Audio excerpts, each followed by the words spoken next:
Nkubuzaako omulungi gwe yeekuumidde Dubai, Qatar, Saudi Arabia, Bahrain, Oman. Nawe munnayuganda yeekuumidde mu ggwanga lyettu Uganda, mwenna mbabuzaako mwebale kulabika nti nateera mukyekuumidde ku Project Media TV. Mwebale nnyo, mwebalire ddala. Nyongera okubategeeza nti amawulire gaffe ag'entertainment ssaako n'ago aga sports gasange ku projectmedia.com wali amawulire amalungi ate era g'otasaanye kulabika nti ogenda maaso osuubidde okutegeeza nti omusomesa waffe ku lunaku olw'okunanga ennaku z'omwezi 2 omwezi ogwa Ntenvu omwaka 2021 omwami ono agenda kulabika nti nateera abeera live. Mwana tujja okukakasa atera nkutegeeza funa peni n'olupapula ofune notebook osobole okulabika nti nateera owuliriza omukulu Fred Lumbuye Kajubi omusomesa waffe omu bw'ati biki byagenda okulabika nti nateera ayogerako eri bannayuganda, biki byagenda okulabika nti nateera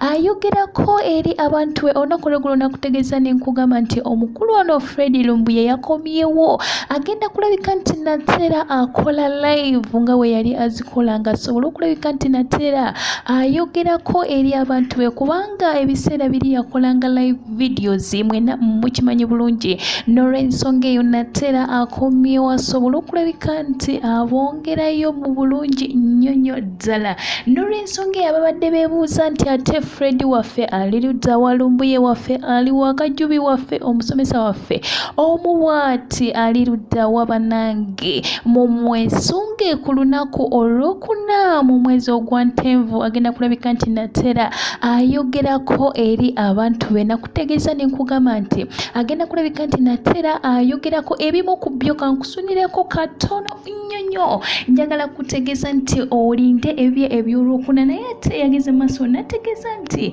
akooye gavumenti eno ogenda maaso n'okulabika nti enyigiriza omuntu wa wansi. Ebyo byonna ebigenda mu maaso avuddeyo nategeeza nti bannange kino kisuuse alatisa abadde azikola naye nga munnange tebawulira. N'olw'ensonga eyo agambye kati kanzije nze mwennyini ekintu nkyekuwaatiremu nsobole okulabika nti nateera mbategeeza. Avuddeyo bannange mu alatisize n'abategeeza nga bulijjo nga tubadde tubatuusako wano ku Project Media TV bingi okujjukizaako oba okusunirako katono ebya Shami mu Malende bali bagenda mutta ebya Nuupu okulabika nti bagenda kulabika nti nateera bafugaza buli muntu ku ntebe airport okumuteeramu eddagala mu keesezize byonna sako n'ebirala bingi nnyo nga bw'okiwulira bingi naye saagala ndabike nga te nkubira ebibuuzo gwe mwennyini funa peni funa olupapula tegeka ebintu byo essimu yo gikyajinga ereme nate kulabika nti ekusumbuwa